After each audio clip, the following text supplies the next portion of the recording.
Oke, saya sekarang bersama dengan Coach Efri Meldi dan juga Saki Iskandar dari Satya Wacana Salatiga. Gimana Coach Efri? Bang Saki, gimana kabar? Halo. Baik, baik, Ridwan. Ya, jadi gimana kabarnya semenjak masa-masa karantina ini ya? Apa aja yang dilakuin di Salatiga? Ya, cuman paling dari Coach Meldi ada program ini ya, workout di rumah masing-masing. Ada beberapa pemain yang pulang. Terus yang lain masih di sini kayak Hengki, Farid masih di Salatiga, Anthony Erga, Alexander Franklin masih di Salatiga. Gitu. Masih ada berapa pemain yang tinggal di mes di Salatiga? Kalau pemain IBL 4. Yang lainnya junior ada 9 lah. Ya. Tapi saya dengar katanya jatah makan, porsi makan masih sama. Oh ya, masih sama. Untuk mencegah corona. Enggak, karena karena tadi disebutin masih ada nama Hengki Lakai di situ, jadi saya rasa jumlah nasinya masih sama. Ya, tetap. Malah sekarang jatah untuk satu tim buat Hengki sekarang. Sekarang ke Coach Efri, Coach Efri Meldi ya. Coach, kita ngobrol sejenak mengenai IBL ini di season yang cukup singkat ini ya, yang terhenti secara tiba-tiba oleh karena virus corona ini. Tapi dari evaluasi Coach Efri Meldi sendiri selama musim ini, selama sekitar 7 series yang telah dilakukan ini apa bagi Satya Wacana?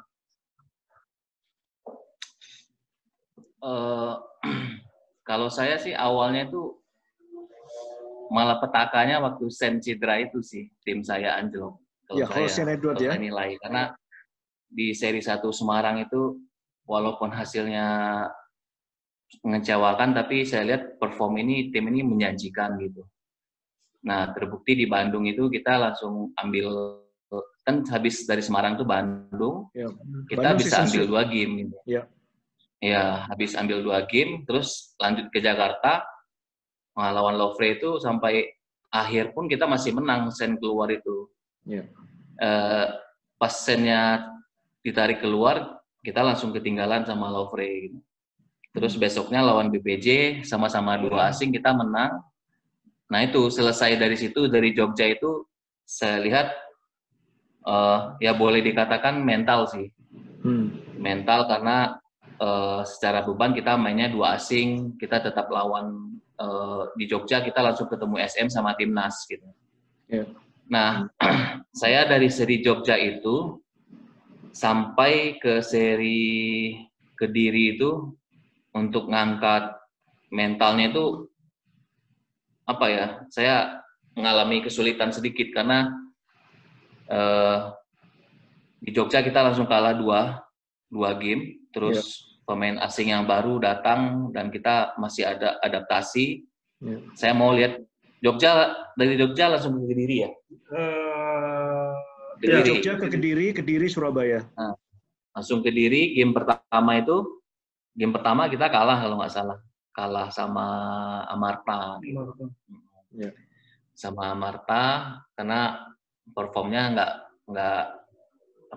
belum klop gitu, yang pemain yang barunya belum masih adaptasi gitu. Terus game selanjutnya itu kan kita ditunda yang lawan PJ itu. Lawan Pasifik lawan Pasifik gitu. Sampai seri Malang ditunda. Kalau saya lihat sih secara pemain asing mungkin sampai Sennya keluar itu saya nggak ada masalah sih. Saya sangat optimis kalau tim ini sangat menjanjikan di musim ini gitu. Nah, yang di luar dugaan saya itu yang waktu Sen cedera, terus saya pun sendiri pun kehilangan ritme gitu buat ini mau mulai dari mana nih ngangkat mental anak-anak gitu kan. Nah, ini jawabannya supaya mentalnya anak-anak balik lagi yaitu kemenangan gitu, nggak ada cara lain gitu. Nah, saya tunggu momennya waktu itu untung lawan performnya meningkat. Game kedua kalau nggak salah tuh meningkat lawan PJ ya terakhir. Iya. Ya lawan PJ. Nah itu pemain barunya kan udah mulai klop lawan PJ walaupun hasilnya kalah, tapi saya udah optimis lagi gitu. Ini nunggu momennya aja gitu kan gitu. Kalau secara permainan musim ini beda ya sama musim yang kemarin gitu. Karena musim yang kemarin itu kita tahu yang poin siapa tuh pasti Gibbs gitu. Yeah. Gibbs. Kalau tahun ini Lakai bisa kontribusi, Cio bisa kontribusi, Anthony. Jadi tahun ini tuh lebih merata gitu, lebih pemain asingnya mau share bola juga gitu, mau berbagi pengalaman juga. Terus untuk tahun ini ada sisi positifnya 3 pemain asing kalau saya lihat. Karena secara teamwork mereka kelihatan gitu. Karena 3 pemain, kalau kemarin kan 2 pemain. Yeah. Kalau 2 pemain, kalau clash sama mereka ya udah nggak ada obatnya karena 2 pemain. Tapi kalau sekarang 2 orang pemain clash, yang satu bisa, ayolah ngapain kayak gini, ayo kita main lagi. Lebih ada enaknya karena lebih kelihatan solid gitu tiga asing ini. Gitu. Yeah. Coach Every Meldy tadi beserta Zaki ya. Kalau kita boleh tanya, pada saat awal musim ketika tiap tim IBL diberikan kesempatan untuk mendraft pemain asing, kira-kira dari sudut pandang Satya Wacana sendiri, apa yang paling difokuskan dari pemain asing ini? Kalau yang pertama kan kebutuhan. Kalau saya sih kebutuhan timnya. Kemarin kan saya waktu wawancara pertama sama Bung Ridwan waktu draft pick itu kan saya butuhnya big man gitu. Karena terus saya ambil guard 2 karena saya mau maksimalin big man yang lokal karena masih ada 3 orang gitu. Tapi di luar dugaan ya Max juga cedera harus operasi gitu kan gitu. Sebenarnya ada untungnya, ada ruginya juga ambil 1 big man gitu kan. Terus yang kedua, selain kebutuhan, kalau saya sih yang paling penting tuh data sih, statistik. Statistik pemain tuh sangat penting sekali karena pengalaman dari awal sampai saya belajar dari tahun pertama ngambil pemain asing, tahun kedua, tahun ketiga gitu. Data ini sangat penting, historisnya mereka, kita harus kerja keras cari ini dia dari mana, pernah main di mana, datanya, statistiknya selama main gitu kan, itu yang sangat penting buat kita gitu. Itu sih kalau dari saya. Oke. Buat Zaki sendiri ya sebagai seorang manajer gitu, apa sih yang menjadi salah satu tantangan terberat bagi seorang manajer untuk mengelola tim yang berasal dari kota kecil ya dalam secara proporsi ya dibandingkan dengan tim dari Jakarta, Surabaya. Kalau mengelola tim dari Salatiga ini tantangannya apa untuk mengarungi season di IBL? Ya, yang pertama kan banyak orang nggak ngerti Salatiga kan. Kalau kita lagi nyebut Salatiga, kadang masih banyak orang yang nggak ngerti Salatiga itu di mana gitu, di Jawa Tengah, di Sumatera Utara atau di Papua, ya, banyak yang nggak ngerti gitu. Tapi ya seiring waktu berjalan ini udah mulai banyak yang ngerti gitu. Kalau untuk tantangan ngelola tim di Salatiga sih, sebetulnya sih ini ya, kita lebih enak gitu karena di sini murah. Untuk operasional murah. Nah, cuman repotnya kan kita untuk cari sponsor yang nggak kayak di kota besar gitu, kayak di Jakarta mungkin atau di Bandung, Surabaya gitu kan, yang memang kota besar. Di sini kan paling kehidupan di Salatiga itu kan lebih ke UKSW-nya gitu. Lebih karena ada universitas di sini, ada 2 universitas Kristen Satya Wacana sama IAIN gitu. Nah itu aja yang untuk perusahaan-perusahaan belum nggak banyak juga gitu untuk yang bisa sponsor gitu. Jadi kita kalau mau cari sponsor juga harus yang di luar gitu, di luar Salatiga.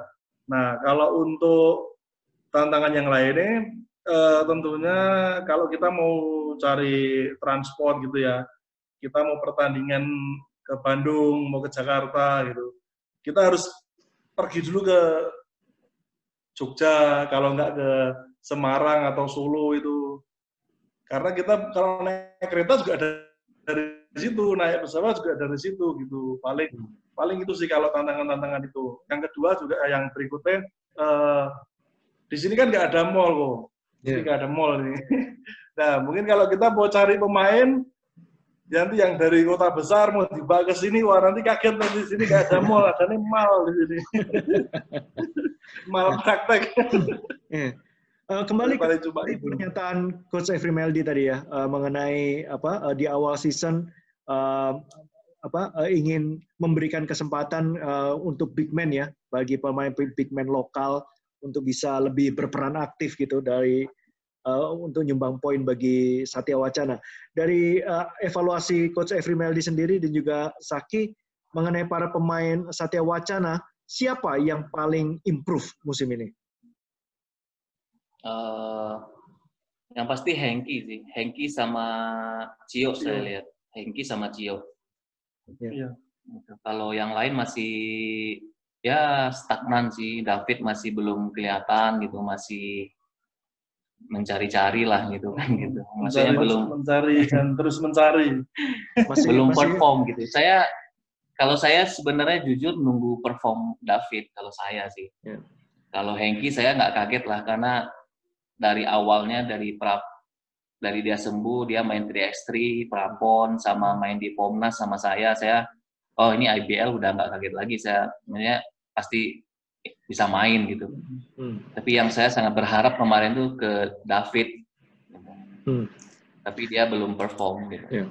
Potensinya masih belum keluar, Coach ya. Demikian juga saya lihat pemain-pemain seperti Eliakim Tampai, kemudian Anthony Erga juga, Dian Ariadi ya, bisa menjadi sewaktu-waktu bisa meledak istilahnya skill mereka suatu saat nanti. Tapi kalau mamanya dari kacamata Coach Every dan juga Saki sendiri, kedepannya ini Satya Wacana ini strateginya apa supaya semakin berkembang dari skill timnya ini untuk menghadapi IBL? Cari sponsor. Apakah ada pandangan untuk mencoba merekrut pemain, apa tetap memfokuskan dari developing pemain?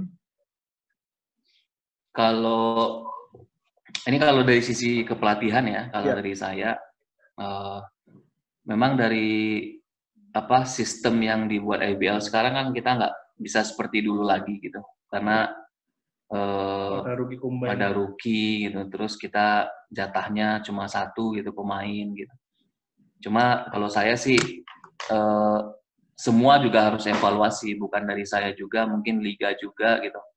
Dari 2 musim sistem rookie apakah efektif apa enggak, itu kan gitu harus dipertimbangin juga gitu. Kalau saya lihat tahun ini malah semua pemain binaan yang bisa main kalau saya lihat gitu. Pemain yang jatah 1 orang itu semua bisa main, Rivaldo, Anthony gitu kan, Tivan. Nah, itu harus dipertimbangin juga gitu buat kedepannya. Kalau saya bukannya saya mentang-mentang Satya Wacana dari pembinaan terus saya mau menggiring opini ke sana, enggak gitu. Tapi ya menurut saya itu memang belum cocok gitu sistemnya kita jalanin kalau saya. Jadi saya berharap IBL juga mengevaluasi. Tapi kalau memang sistemnya tetap harus dipaksain seperti ini, ya pasti mau nggak mau ya kita harus siapin juga satu binaan ya strategi lagi gitu kan. Kalau saya tetap binaan saya tetap jalan gitu. Terus kalau saya mungkin strategi tahun depan itu, kalau saya sih lebih condong untuk mempertahankan pemain yang ini gitu. Terus karena saya lihat ini pemainnya sudah mulai matang gitu. Dan pemain-pemain yang klub-klub lain juga, ya kalau saya sekarang levelnya kita sudah sama gitu sama klub-klub yang lain gitu. Walaupun secara hasil belum, tapi menurut saya secara permainan, secara pemain, secara potensi, ya kita sama kok sama klub-klub besar gitu. Cuma ya itu kekurangan tim saya cuma 1 sih, Bung Ridwan gitu. Maksudnya dicoba aja. Itu yang kalau tim ini bisa uji coba keluar gitu ya, saya rasa akan lebih solid lagi, saya rasa gitu kan. Saya jujur nggak pernah uji coba gitu. Tim ini cuma uji cobanya setiap hari aja sama junior yang saya, rombongan si Steven gitu, rombongan apa ya, anak-anak 5 Anjas gitu. Ya saya nggak mau jual pemain. Kalau saya sih dari saya mempertahankan squad ini, terus kedepannya kita ambil pemain asing yang lebih solid lagi gitu. Apakah ada perubahan strategi untuk mengambil pemain asing musim depan, Coach Efri? Kan tahun ini kan Pasti. 1 big man sama 2 guard. Apakah tahun depan 2 big man sama 1 guard? Saya tahun depan 2 big man 1 guard. Oke. Pertanyaan 1 guardnya Gibbs saja. Wah, udah ada bocoran nih. Oke, pertanyaan terakhir buat Zaki dan juga Coach Efri Meldi ya. Sekarang pola pelatihan apa yang diterapkan untuk anak-anak yang masih ada di MES ini untuk tetap menjaga mereka tetap fit ya jika sewaktu-waktu liga ini kembali diadakan? Kalau saya kemarin ngasih jalanin program ke anak-anak itu saya kasih ada namanya program harian gitu. Kalau program hariannya itu cuma fokus ke otot-otot kecil saja gitu, otot-otot pendukungnya, misalnya kayak sit up, push up, back up gitu. Terus ada program yang saya kasih kemarin tuh Air Alert namanya. Air Alert program itu buat sebenarnya programnya itu untuk vertical jump gitu, tapi keuntungan programnya itu bukan hanya untuk vertical jump-nya aja gitu kan gitu. Semua sih untuk kekuatannya, eksplosifnya gitu. Terus bahkan itu untuk program jaga kondisinya badannya anak-anak juga gitu kan gitu. Jadi programnya itu ada 15 minggu ya. Jadi detailnya saya sudah kirim ke anak-anak. Jadi anak-anak habis ngelakuin ya, jadi videonya dikirim ke saya semua gitu. Setiap ngelakuin semua dikirim. Itu baik yang di MES, baik yang di luar itu semua programnya sama gitu. Saya cuma kepingin tahu ya, karena kebetulan saya kan tinggal di kota besar di Jakarta nih. Kalau di Salatiga sendiri bagaimana ini masalah social distancing dan juga karantina ini? Apakah ada perubahan dalam kehidupan sehari-hari dengan masyarakat Salatiga? Kalau yang untuk masyarakat Salatiganya yang sehari-hari yang kita sering ketemu itu nggak ada masalah sih gitu. Tetap kalau ketemu ya Pak tetap salaman gitu. Karena kita udah tahu ya, kita udah tahu ini orang Salatiga asli gitu. Tapi yang kita buat peraturan di MES tidak boleh terima tamu dari luar, baik pun itu teman sendiri, teman yang udah kenal dia datang dari luar gitu, luar kota gitu, tetap jangan terima tamu dari MES gitu kan gitu. Jadi kalau jajan ada bakso lewat atau apa lewat, jajan masih boleh ya di MES? GoFood ya? GoFood anak-anak biasanya. GoFood sama kita biasanya makan satu tempat sih, Bung. Ada catering satu tempat, jadi anak-anak kesana semua gitu. Oke. Tapi ada Hengki juga kemarin habis masa itu kemarin makan pakai wajan deh. Oke, terima kasih Coach Efri Meldi, terima kasih Zaki. Oke, stay safe, stay healthy. Mudah-mudahan liga ini bisa berlanjut lagi. Kita mengharapkan nanti Satya Wacana juga bisa bertanding dengan level lebih tinggi lagi. Mungkin musim ini atau mungkin musim depan. Makasih Coach Efri Meldi, Zaki. Terima kasih, Bung.